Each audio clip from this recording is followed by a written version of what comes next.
Good afternoon, ladies and gentlemen, and welcome along to this Zeald webinar, the 10th in our Keep Calm and Get Digital series. My name is Jarrett, and I'll be your moderator for today's webinar.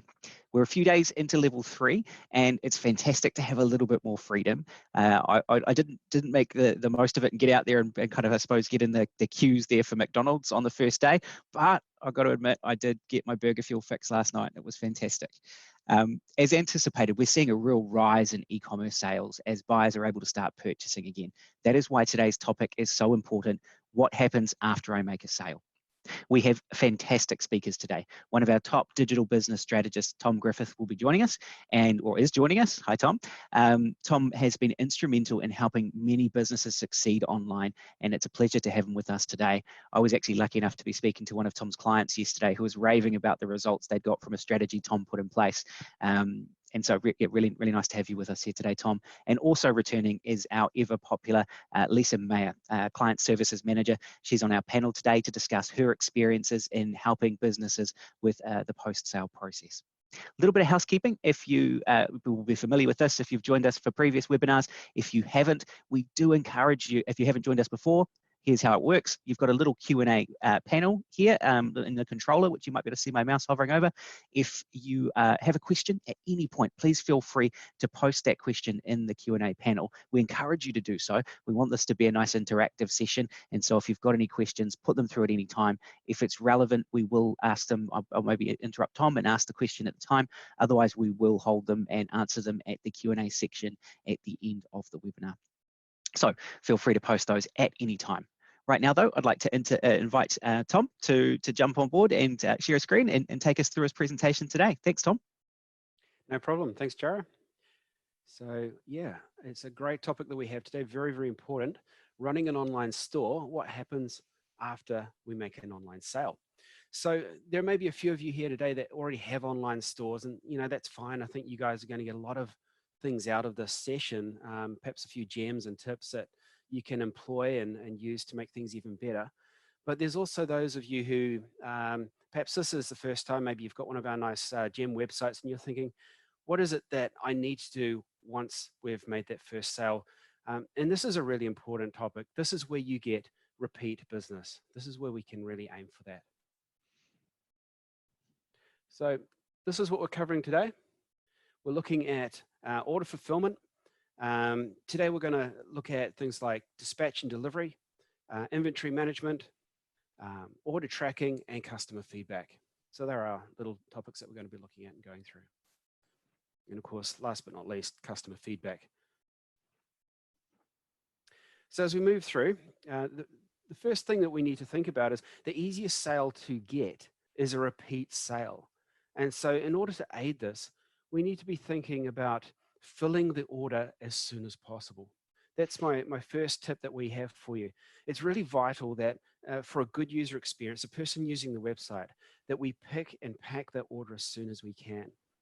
Having a client who's just purchased your goods, they're really excited about the possibility of this product arriving, as soon as possible.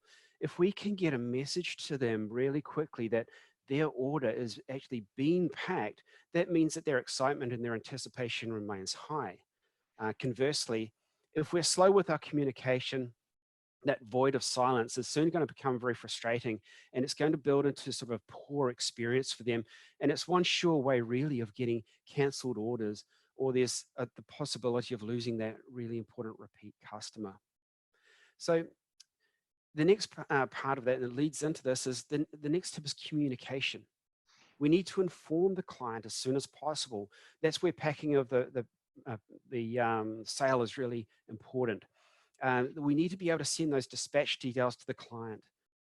That's such information as what courier the package is traveling on, what consignment number or what tracking number it is, so they can track that particular product that they've bought from you. And of course, they need to know which particular courier company it's on. And I would recommend, in fact, going a little further and including in your email or communication to them the tracking facility that that very courier company has, so that they can track their parcel, and it removes that sort of pesky "where's my parcel" email from actually coming in. So that's quite an important tip, because those little emails saying "where's my parcel" and having you to track it, that takes a lot of your time.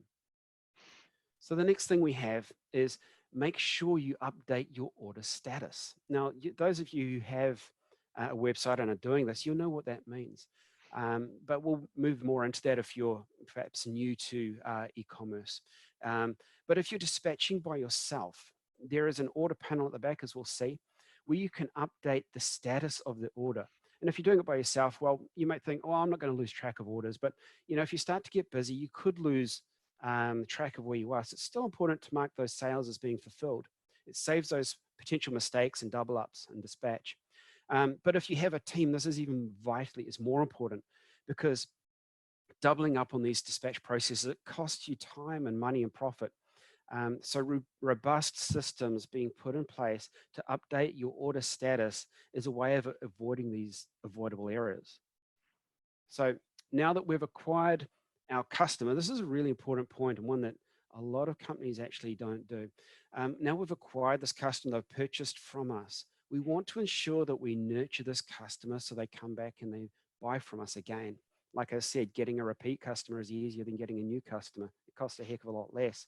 So we can get them into an email database. That's what we need to do, is place them into an email database, and there are plenty out there. Zeald has, with our own Zest platform, we have our own email system, and there's MailChimp, which a lot of you will be familiar with. And there's some more advanced options, such as ActiveCampaign, that allow for more advanced follow-up processes to be automated, and that is one of my favorites. The above steps, they can also be automated if you're finding that dispatching many items a day is taking a lot of your time. Automating processes saves time and money, increases productivity, but we'll touch a bit more on that later. So just a few examples here of what an order status is, because it's really important, like I said, to keep track of this. So in order to keep track of the process, in the back end of the website, there's an orders area, and depending on what platform you use will depend on what that's called. But there are labels or status giving to the state of an order, so that you can, at a glance, see at what stage the order is in terms of its process and being dispatched. Some of the common ones are pending, there's paid, and there's completed. And of course, there's others as well, such as processing, and sometimes completed is also labeled as dispatched or shipped. So pending, what does pending mean when you've got a pending status? Well, that's a new order that's been received in. You've just made a sale, congratulations. And this means that it hasn't been touched yet, and it hasn't perhaps had that dispatch process started. So that's ones that you need to start on. Processing. Now, changing the pending status to processing, this will notify the customer.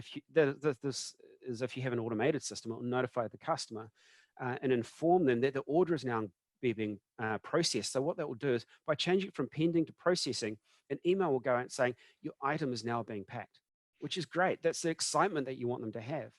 So the other thing is, if you're working as a team, you can select that status from pending to processing, so that no one else goes out and decides that they're going to pick that order. And of course, that's when you get those double ups and possible loss of product as you send two orders out. Sometimes you can get things back, but I've heard of stories where people haven't been able to get goods back.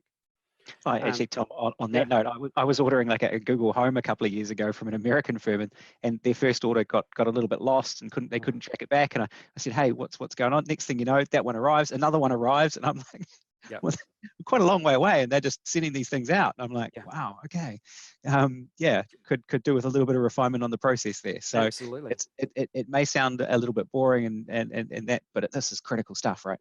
It is critical. I mean, this is where you can make a profit or make a loss. If you don't have these processes absolutely nailed down, then it could cost the business dearly.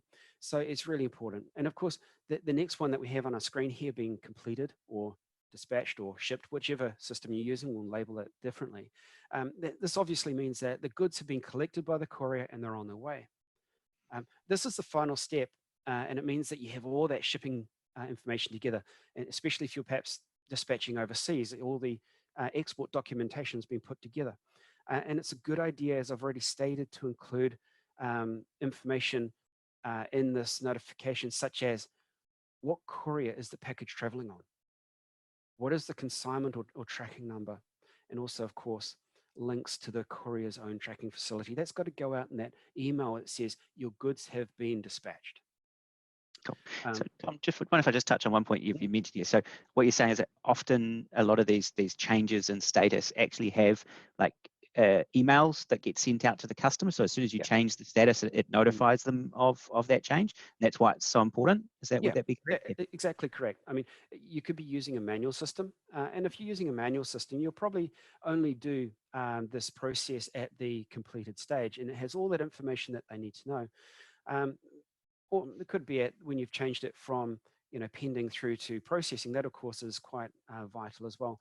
But it's even more so if you are if you have a automated system.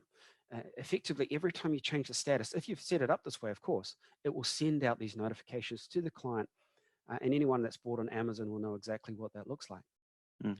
And I think another note here, sorry if you don't mind me jumping in, mate, is that you can also have your own custom statuses as well. So if you've got a very specific process that you have to go through to get your orders out, you can often create some custom statuses for your orders. So yeah, I think you might have a few examples of things like that, but it could be that you're awaiting payment or something like that. And there's the ability to have a few there that meet your process, so that the website's there to support you. Yeah, just to note that you can also do that.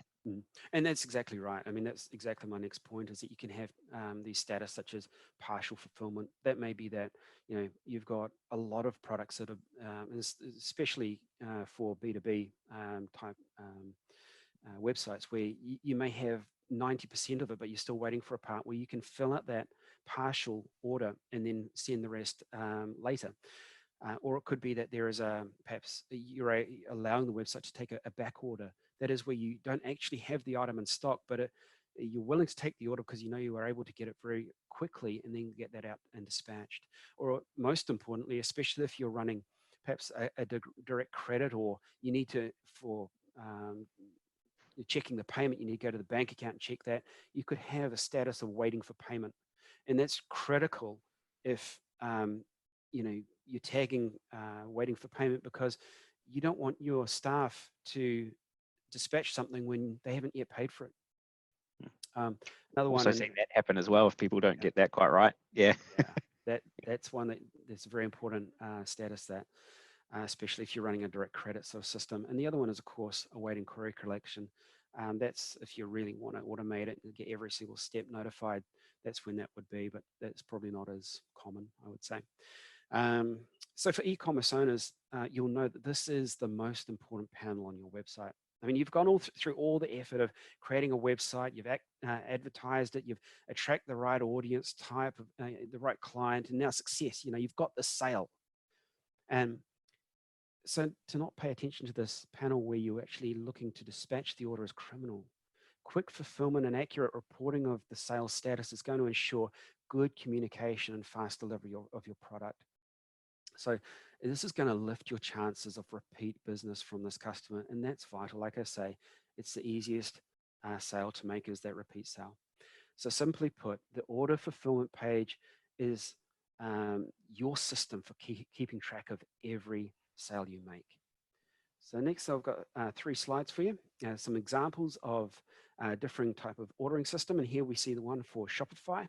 As you can see here, we've got your tags through here: fulfilled, unfulfilled, and partially fulfilled. That's all through there.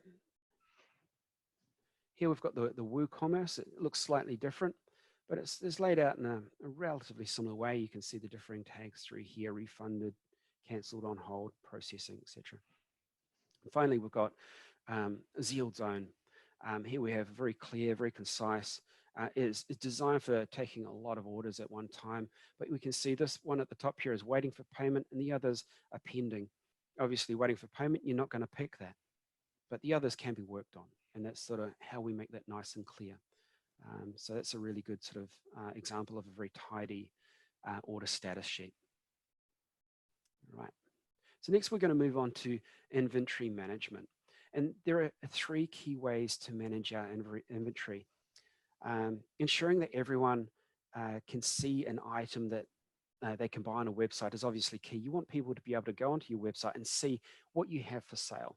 So we need to ensure that the products that we have listed for sale on the website, that not only is the information presented well and it's accurate, but of course that they can see that it's in stock and all there for sale. So there's 3 ways of managing our inventory. The first one is the manual way. The next is in a spreadsheet fashion. And the third is integration. So we'll work through these now.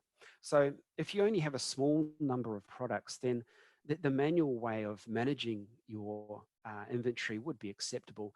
And by manual, what I mean by this is that you would go and create a product one by one, or you would go into a product and alter that product by itself, and then you would go to the next and so on. So obviously, as you could probably tell, managing your products in this fashion can be time consuming if you have quite a number of products. So I would say for only a handful of products, maybe up to 20 products, this way of doing things would work fine. And there are many websites that do only have a handful of products. But for any larger sort of inventories, then the spreadsheet way of managing an inventory, it really allows for faster alterations, such as in almost a cut and paste fashion. So what you can do is you can change what you need to change relatively quickly. You don't need to go in and out of products. They're all there in front of you. And then you can bulk upload the updates. So you can make vast changes to your inventory very, very quickly. In fact, as long as it takes to change the spreadsheet and then update it. So as you can see, this is a little bit more efficient, and it can save time and money from having to go through every product manually if you have quite a few.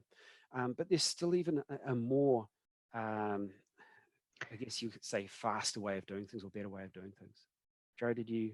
Yeah, sorry, I was just going to see if I could just jump in there on that spreadsheet one. So what you'll find is that a lot of e-commerce systems do have spreadsheets that you can use to manage your inventory. And the process really is that you export a spreadsheet out, you update the inventory number, and then you import it back in again. And it allows you, as Tom said, to maybe even copy and paste some of the actual values there, and you can actually manage large numbers of products quite quickly. But even that, as you were getting to there, Tom, can become quite onerous, especially if you're dealing with large volumes of orders, and that's potentially where you start to look at this third option. Yeah, that's right. The third option being integration. And a lot of people hear that word and go, that sounds hard. And integrations, they are tricky. They're never easy, but they are there for efficiency. So, you've got businesses that maybe have hundreds or thousands of products, and, they may sell at a larger volume. And so you've got to match things like, sales data and accounting information and inventory information, all these things, and adding of new products. And how do you do that quickly when you've got your accounting system and you've got your inventory system and you've got a website database to manage? You've got 3 touch points here at minimum, really, sometimes more, in order to update a single product in all these 3 databases. So how do you do this? Well, integration links the accounting software to the inventory software to the website, so that when new stock arrives, inventory is really updated, and the software allows the flow of information from one system to another. So if a new product is added, then all or partial information is then sent to the website, so that the setting up of that new product is relatively simple. Or if you've got new stock in, you can then update the stock on the inventory system, which then sends that information through to the website as well.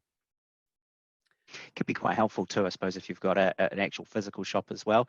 And so if you're making a sale there, if that's updating your inventory management system and then the website correspondingly, it means you're not double selling something in 2 different places at the same time.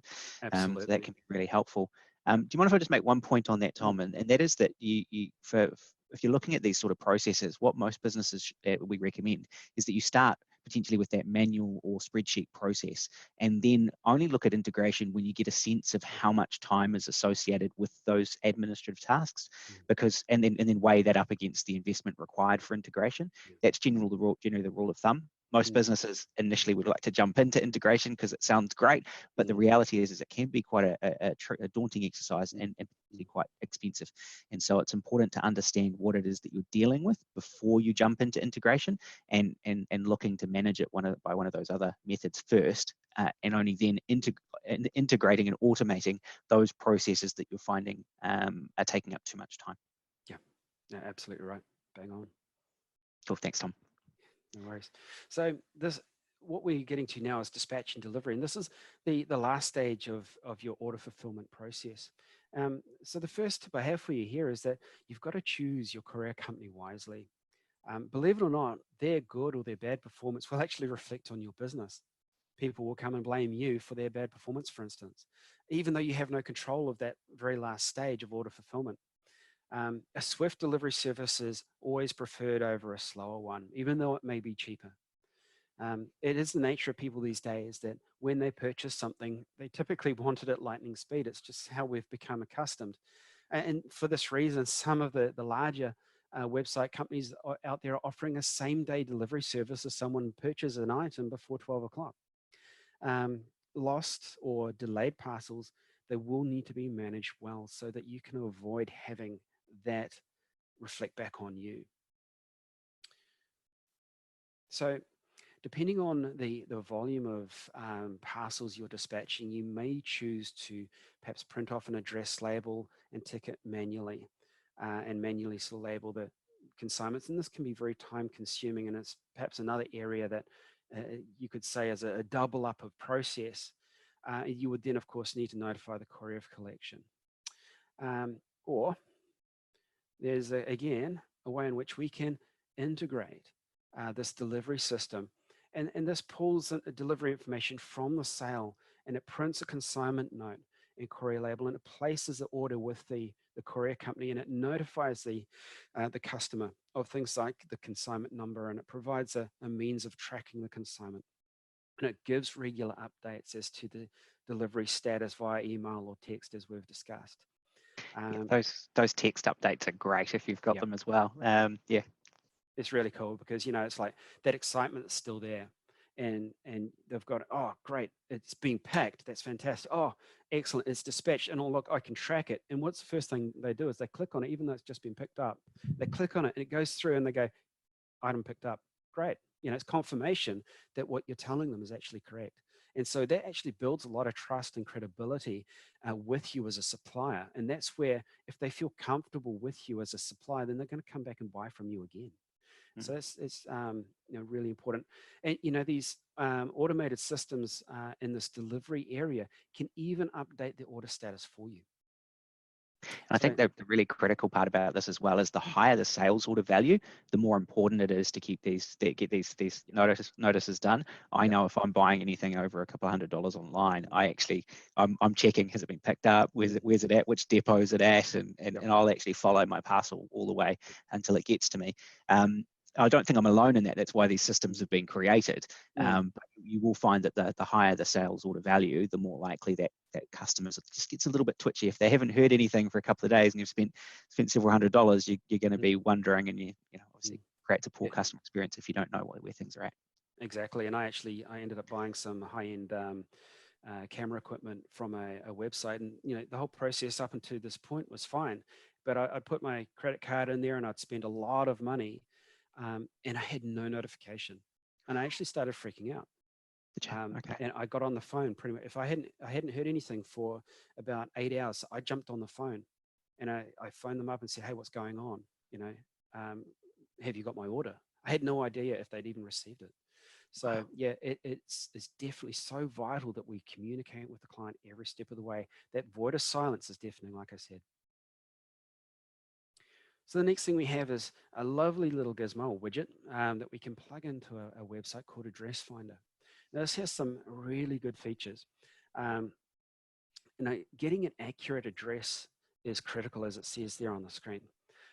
It allows us to have your customers start typing in, and it starts a little drop-down list so that as they keep typing, it narrows the list down to a few addresses, and they can select their very own address. Really important on a mobile phone, where people these days are really wanting to check out on the same device. They start the process, and typically that's a mobile phone. So it speeds up that process. It makes it easier for them. For you as a retailer, it gives you accurate shipping information. It determines whether the address is rural or if it's urban. And if it's rural and you're charging a rural fee, then it attributes that rural surcharge to the cost of the courier fee. So that means that you're not missing out on a little bit of revenue that you should have, because I've heard stories where people have actually not wanted to tell people that they live in a rural location just to avoid that rural surcharge. Most importantly, though, what it does is it streamlines that checkout process for your customer, and it just makes that whole process and that experience that they're going through, really slick. And it, like I said, this little widget, plus it plugs nicely into the website platforms that we at Zeald use, and it's relatively simple to configure. And as a company, Address Finder have quite generous pricing plans. Their first plan is actually free, and it offers the first 500 lookups per month as their free option. So for most businesses in New Zealand, there's no need really to go above that, because they're not making more than 500 website sales a month. If you are, congratulations, and going up to the next option, which is about 15 American dollars, is not really a big deal. So the next thing we're going to look at is order tracking. Sorry, I didn't bring those up. I'll do that next time. So order tracking. So it's really imperative to ensure that we can communicate with our clients to let them know where their parcel is. And we'll sort of hit on this a little bit, but this is so important, it's so vital. Every courier company has its own tracking system, and it provides a unique tracking code and a way to trace that consignment. Make sure that that information gets to your customer. I can't say it enough. Ensure that they have both the tracking number and at least the name of the courier company that the parcel is traveling with. As you can see from what we're saying before, there are some more time-consuming ways to do this, and there are more efficient ways of doing it. And that's really a perfect sort of segue into what we're going to talk next, and that's about these order tracking options, these little integrations that we can put in. And so the first way we can do it, and I guess this is the harder way, is the manual way. As you can see here, there's a little area for who the courier is, courier post, and they can put the tracking link so they can go and track their parcel. And then the actual consignment itself, or the tracking code or consignment number, goes in there as well. That's something that as you fill out the ticket for the dispatch item, you then will need to go and manually enter that against that sale. So as you can see, that's relatively time consuming. The other options are the automated ways. And there are two main ways in which we, or options that we have here in New Zealand, and these are Starship It and Go Sweet Spot. Both of these can be integrated into most website platforms, and they have differing pricing structures. They work very differently from each other. Starship It has a monthly fee, whereas Go Sweet Spot charges a fee per consignment that you send. But some of the benefits of these two options are things such as they provide a live postage calculation rate at checkout. So you're charging the actual freight cost. You're not losing money on it or making money here and there. I guess making money isn't too much of a problem, but you want to maximize your sales. And one of the critical points for a website sale is the actual shipping that you're charging. That can make or break a sale. So in some cases, it's actually making sure it's an accurate cost so that you're not charging too much and then turning people off the sale as well. Oh, absolutely. So often it's a bit of that. So yep. No, absolutely right. And large shipping fees can do that. These systems, they generate these labels automatically with batch printing, because what they do is they pull all that sales data together. The information that the client has entered, such as their name, their address, etc., gets pulled through to generate that label automatically. They create picking slips and manifests, and even go as far as producing the customs documentation automatically if it's an international order that's been placed. They even go as far as booking courier pickups for you. And of course, most importantly, they can send out these customizable text and email and SMS notifications that you desperately need to go out to your clients. Automating these processes will ensure that you have both a smooth and credible experience for your customer. And the monthly fee that they charge is really, it's going to save you time and money in the long run because of the efficiency they're creating, unless you're only sending out a handful of sales a day. The most important thing is they actually lift your chances of a repeat sale. So that's a little bit there on our delivery options in terms of notifications. Right, customer feedback. Really important point, really important topic. Because this is your last point or touch point in the process. The first thing I want to say is, don't be afraid of feedback. So many people, they fear feedback because they are concerned with what people may say. But you know what? There are already facilities out there in the public domain that mean that people can report their concerns or hopefully their praise in the form of Google reviews or on social platforms. So really it means that the management of this feedback is key. Google has been providing Google reviews as a facility for quite some time now, and that's attached to the Google My Business listing service that they offer. And it's frequently used by customers who are investigating your products or services. Now, everyone covets a 4 or 5 star review, and rightly so. But it's also a good point actually here is that you should ask for reviews, ask for those 4 or 5 star reviews. And if you get a bad review, you need to manage that review so that the world can see that you're actually a reasonable and rational company. Many times a good review will, a good reply to review, I should say, sorry, will discredit that bad review in the first place. Then if you're able to answer that in a nice and polite and succinct way, sometimes that bad review is often just dismissed as that prospective customer is perhaps being spiteful or maybe even irrational. So make sure you manage those bad reviews if you get them. However, the other thing is if someone does actually make a valid suggestion, a good sort of constructive point where you can correct perhaps an area of your service for the better, well, you know what, it's actually worth doing that. And then tell them that you've done it and tell them the steps that you've taken to correct that issue. One way to ensure you manage customer feedback, though, is to front foot it. And you do so by asking for it. You've got to ask for it upon the delivery of your products. And this can be done through surveys. So there are the suggestions. I didn't roll those down before. Again, sorry. Here we go. Some of our examples, though, we've got a few here to think about. SurveyMonkey. It's a tool that's probably one of the more well-known. It's one of the more popular ones out there. And this is a really simple and easy to use system where you can send this out at perhaps the time of sale or just after, or if you're using one of those automated systems, as soon as the courier notifies that the product is delivered, you can whip out this SurveyMonkey survey to the client. And this way you can front foot the feedback and take this feedback on board and use it to fine tune your processes so that the customer experience is as good as it can be. It's all about getting that repeat business because that is the cheapest cost of sale that there is. So I've got some expert tips for you. And as you can see, the last step, what we've been talking about today, is the most important. Fulfill your orders quickly. Use your order fulfillment system. That is the most important part of your website. Automate to create efficiency and ask for feedback. So getting this right gives you the best chances for reorder. And that's what I've got for you today. Cool. Thank you very much, Tom. That was a lot of awesome detail there. Thanks, mate.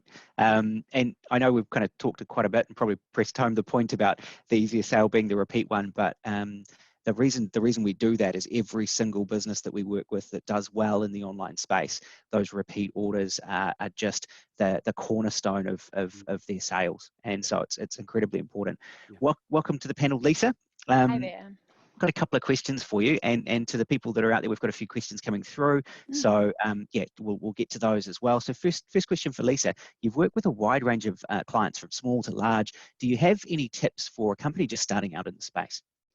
I think one of the best tips here is the good old KISS example. So keep it simple. I won't say the next word. But I think a lot of companies go in, they think it has to be some extraordinary process with lots of steps and every little thing has to be covered off. Really, you need to just sit down and go, what's the basics of what we have to do here? How can we get this in easily, and how can we make sure that we're delivering to the clients straight away? And that's always the best way to look at it. As you refine and grow, then extend the process or change some of it. But yeah, the more complex you make it in the first round, you're just going to have a bit of a headache later on, and that's not going to help you with customer feedback or return orders. So it's a pretty major one there. Cool. I think that actually goes some way to answering one of the questions we've got through here, which is how pretty does the packaging need to be? In that it's like speed is more important than anything else, right? So long as it's tidy and that the item is safe, getting it to that customer quickly is probably the most important thing. That's secondary to how good it looks. You know, well, that's how, yeah. Yeah, definitely, and I do agree there. I know personally, like outside of work, I have, started with some companies quite new, and I've noticed over time how their packaging has evolved. I just got a brown box that had tape around it the first time, maybe some newspaper stuffed inside to keep the item safe, and then over time they've put their own, the logo on it was the next one, and now I actually get it delivered and it's in this pretty silver box. So over time, work and evolve on that, especially as you develop your brand further too. But just get out there for now.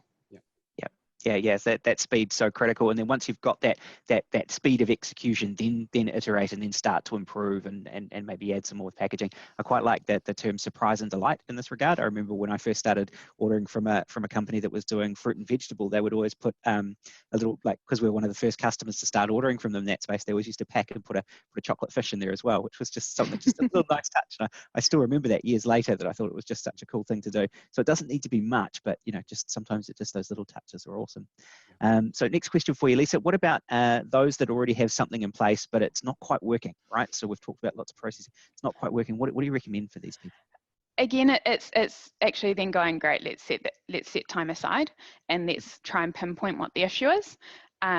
I guess there's two ways then to look at it. If there's an issue and you can identify what that is there too many steps? Are there too many people involved? Are there not enough people involved? Then you can work around that and go, great, this is how we're going to fix it. And then you're obviously going to test that. And does it work now? Yes. If not, go back to the drawing board. If it's one where you actually can't pinpoint the detail at all, you actually might need to set aside time, probably on the weekend outside of your day-to-day, and just go, great, how can we do this process from scratch? Forget what I'm doing already. How can I re-go through this process? I think, again, I've worked with many people who have made it so complex and they just need a chance to stand away from that, and I think shipping is a big area of that. People just have a lot of complex shipping rules, I'm going to deliver to Wellington and it's $5, but actually if it's just next to Wellington and then the wire wrapper, it's going to be $20. And then if it's over here, it's going to be this, and this one item has to be $20 every time. And it just becomes this whole complex shipping system that actually then makes it hard for everything else to be fulfilled in the process when customers come on board and bought that. Yeah, that's a really good point. Yeah, that is an area where you see things start to really get bogged down quite often, is getting all of those shipping rates involved. And so sometimes just being okay with a little bit of over and under on the cost is an easy way to just get something set up and running, and then you can just tweak and refine. Yeah, cool. Okay, so I've got it. Oh, yeah. I was just going to say, because there are lots of integrations out there that you can look to do, but do that once you're going to get some return on investment on it. Do it once you're getting enough business through your website first. It shouldn't really be your first port of call.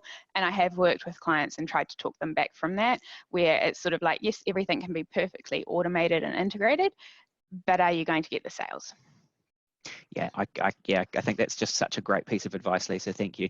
I can't stress how important it is that you really need to get an e-commerce business up and running and get the processes kind of defined in sometimes a bit of a manual way, and then when you start to see where those bottlenecks are and where you've got such a lot of admin, only then look to do some kind of automation or integration.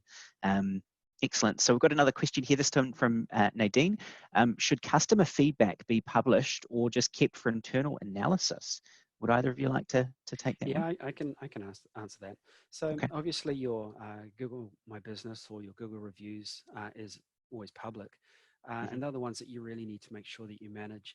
But your SurveyMonkey type survey, that's really for your own business to take advantage of and take that feedback on board. And typically that just remains within the business itself. I was just adding to that with SurveyMonkey as well. If you are sort of doing that internal side of it, you could always add a question going, are you happy, if you've got a testimonial, are you happy to write it here for us to publish? So that way you can actually take it to the public. I think one thing I would just sort of say there, if you actually don't have someone who could maybe take a time once a month or something to actually review any feedback reviews about your company that is public, you do just need to take that into consideration, because again, quite easily you can go one way or the other, and without controlling that situation, you're going to end up going, oh, I've got some bad reviews, now what do I do? And it could be too late. And then also with your good reviews, it should be the same process. Try and respond as soon as possible. Say thank you for the review, you know, make them feel appreciated for actually taking the time out of their day to come and say something positive. Yeah. And yeah, there's a really good point there in there as well, Lisa. Like I've actually come across this with some businesses as well, where they've had a real issue that they've asked for some feedback, they've got some negative review or feedback, and then haven't done anything about it, and it's just stoked the fires even more. And so it is really important that you kind of address that. And the key here is not to get emotional about it, is just to be really matter of fact, and if there's a mistake, just own it, and offer to put it right. And often something as simple as that is just the easiest way to resolve it. So yeah. But the more often you deal with it, the more natural it will come as well. So obviously trying to pile it in a little box, stick it up in the attic and pretend it's not happening isn't the best solution, because yeah, once you get into the flow of responding, and you'll know, and you'll have some copy and paste responses as well. Cool. All right, I've got one final question here from Nadine, actually. If you do want to put through a quick one before we finish up, then feel free to do that now. Is there an easy way to capture customer feedback that doesn't involve another platform like SurveyMonkey? It says perhaps Google My Business or Facebook or something that companies already have. Yeah, I mean, there is a ton of platforms out there. You can use your Google reviews, so Google My Business. You can use a Facebook page. You can certainly get people using anything you do have. It's actually, I guess, about asking them to do it. So that's the key there. You will still have to somewhere in an email go, check out my Facebook page, please rate us if you enjoyed this, and that's where I guess SurveyMonkey also comes into. Yes, you might not have that platform, but you're actually it's the point of asking for them to give you some feedback. Yeah, it's a good point. So there's the one thing to note on that, Nadine, you've actually mentioned one is like an internal feedback system, and the other ones that you've noted there are external, so kind of public places where people could put feedback. So the first thing is to understand whether or not you can ask people to place feedback directly into those public places, or maybe gather things for some internal review first. And so if you're going to do that, you don't even need to go SurveyMonkey. It could be just an email saying, hey, look, let us know what you think. Everyone, and sometimes an incentive, if you're really keen to get that feedback back, is really good. Anyone that replies and lets us know about their experience, just as a plain email, we'll send them out a coupon or a discount code for the next purchase. Sometimes a little incentive like that to encourage that feedback is really good. And maybe if you've done that as an internal process first, got a good feel for how your customers are experiencing or how they're valuing the experience with you, then you can start to maybe promote to get them to put the reviews on like public places as well. Is a good process. Excellent. So I think that's yeah, we've actually managed to cover quite a bit of ground and quite a bit of content today. Hopefully you guys found that really, really valuable. Just going to run through just a little bit of an overview here before we wrap up. And so here's a little bit of what we do know. So e-commerce, if I jumped too far there, e-commerce is quickly becoming the new normal as a way of purchasing products and services. This is pretty clear. There's some real key market drivers here and restrictions that we have on the way that we can buy that are forcing this.